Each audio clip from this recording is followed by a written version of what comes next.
Kwa hiyo hapa anashughulikia masuala ya Dodoma kwa yanayokuja na wanaprint hapa kwa taratibu zote zilizokamilika, ambazo bado tunawasiliana na Dodoma, anapata taarifa, tunakamilisha. Kwa hiyo hatumrudishi mtu. Ndiyo.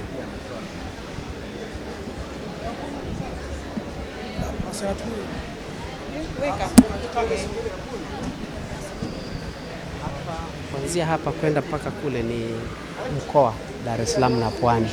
Hata Kamishna Banyikila kwake ni pale. Kwa hiyo wanaendelea kutoa huduma kwa cheni ile ile inayokuja kutoka kwenye halmashauri zote. Wenyewe wanakamilisha kwa msajili na kwa kamishna. Ndio.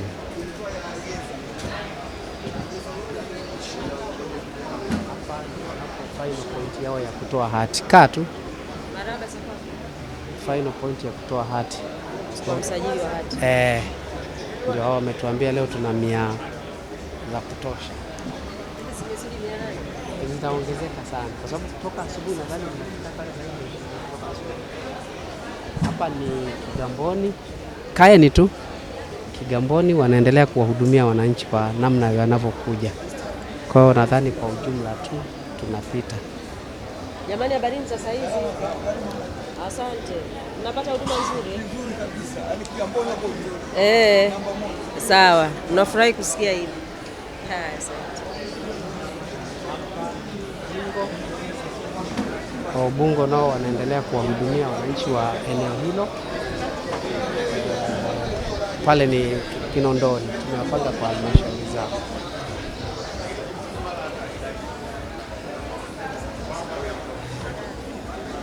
Temeke. Alafu hapa Ilala na mabaraza ndio pale. Pite hapa kurudi kwa sababu kuna watu hapa kwa hiyo.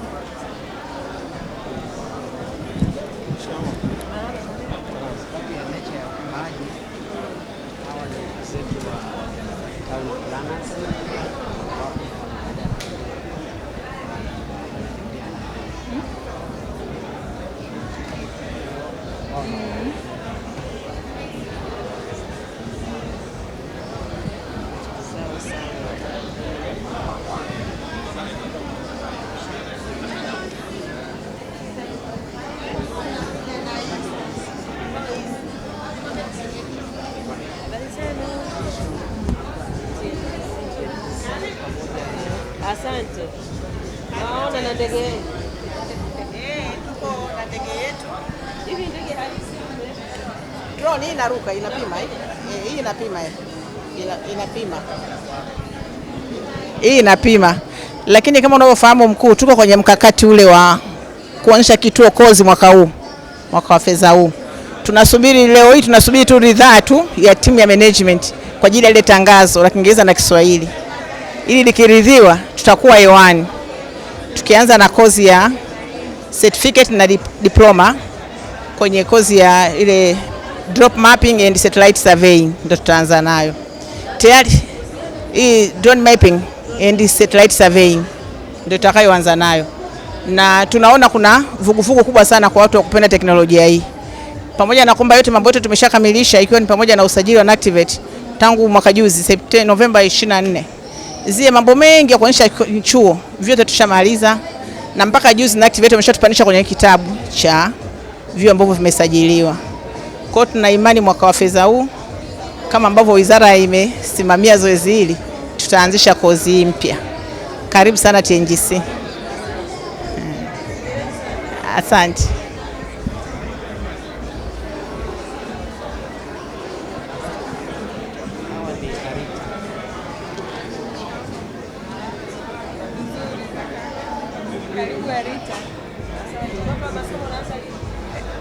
Tunaanza mwezi wa 11.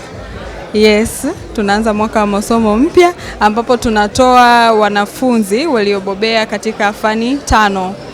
Kuna land management, registration and evaluation, ndo hawa mavalua wetu, na maafisa ardhi wasaidizi kwa ngazi ya diploma. Pia kuna wanafunzi wa GIS ambao wanafundishwa na mambo ya kijiografia, wakusanyaji data kwa kutumia vifaa maalum vya kiteknolojia vinavyoendana na teknolojia kama hizo drone mlizotoka kuziona. Pia kuna wapima ardhi, masavea Pia tunatoa wanafunzi wengine ambao ni wa gap ambao wanahusika na idara ya uchapishaji kuzalisha sasa hizi makava yetu ya hati, crested za kutengenezea hati, ambapo pale tuna kiwanda kidogo ambacho ndo kinazalisha hizi crested za hati na makava na nyaraka zingine za kuhifadhia document mbalimbali. Karibu sana. Asante, karibu. Wewe umepata wateja wa chuo? Yes, tunapata. Asante.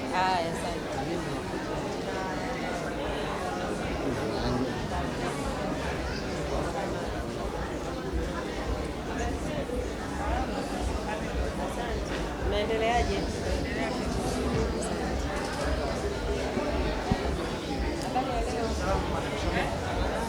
Karibu chuo chako cha ardhi Morogoro. Umepata wateja? Yes, tunaendelea kupata wateja. Yes, madam. Yes.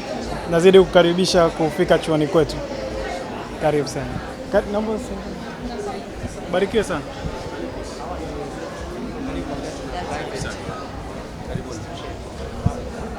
Habari ya saizi bosi. Karibu sana kwenye banda letu la Datam Company, wauzaji wa viwanja vilivyopimwa kulingana na maelekezo ya wizara. Viwanja viko vizuri, miundombinu yote imetimia. Vipo kwa ajili ya watu wa hali ya juu na wa hali ya chini, wote tumewaconsider, wote anapata kiwanja.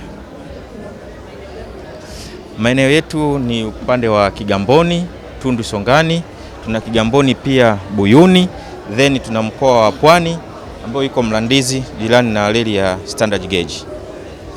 Huku Mlandizi barabara zinapitika kwa wakati wote, umeme umefika na makazi mengineyo yanaendelea. Maji yapo.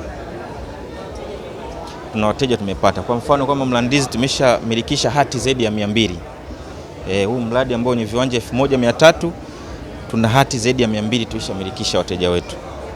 Ndio. Sawa, karibu sana mheshimiwa. Asante.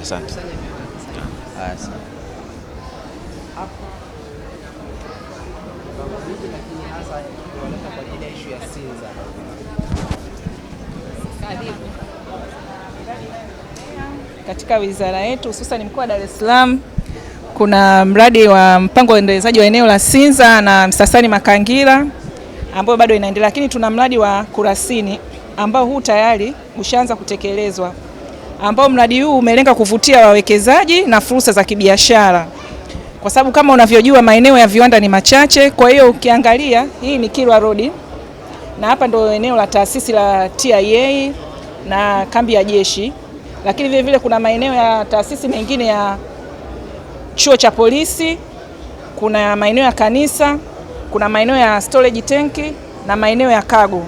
Lakini vile vile tumepropose new cargo, ina maana kwamba tuna propose kwa sasa hivi na kwa baadaye. Kwa hiyo huu ni mfano wa modo wa aina ya mpango ambavyo unavyotakiwa kuwa, kwa maana ya kwamba kunatakiwa kuwe na bustani za kijani na vile vile kwenye barabara tuwe na hizo green corridor. Kwa hiyo tumejaribu kuweka baadhi ya element kuziaccommodate katika plan, kuanzia barabara, kuanzia na kingine reli kama unavyoona, na hili hapa ndo unakuelekea darajani Kigamboni.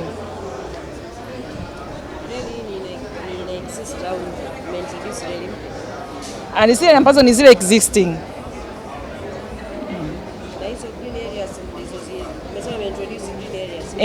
Kuna green areas. Mfano hata hapo ukiona maeneo hapo ya jeshini hapo kwenye kambi ya Tuilapo, ukiingia mle ndani kuna miti. Kwa hiyo ina maana vile vile plani zetu zinalenga kuhifadhi mazingira. Kwa hiyo vile vile tunavyopanga mipango lazima tuweke hayo maeneo ya bustani za kijani, kwa sababu hii ni zoning. Mfano hata hizi maeneo haya ya njano ambayo tunaoga mara nyingi tunamaanisha ni residential, ni kama cottage.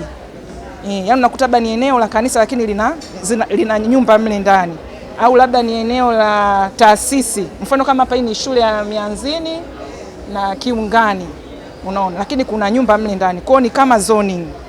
Tumejaribu kuweka kwamba ni modo tofauti na modo nyingine, kwamba kuvutia fursa za wawekezaji. Na kama ukiwa unaenda bandarini kuanzia gate namba 4 na namba 5, kuna baadhi ya wawekezaji wamejaribu kununua zile nyumba zilizokuwa kota kwa ajili ya kuimplement huu mpango. Kwa Kwa hiyo tunategemea na kwenye miradi mingine ambayo inayoendelea kama ya Sinza na Msasani Makangila tutaipanga hivi, yaani kuwe na amenity ambazo sasa hivi hazipo, ziendane na hadhi ya mji wa kisasa. Mpango ushaidhinishwa.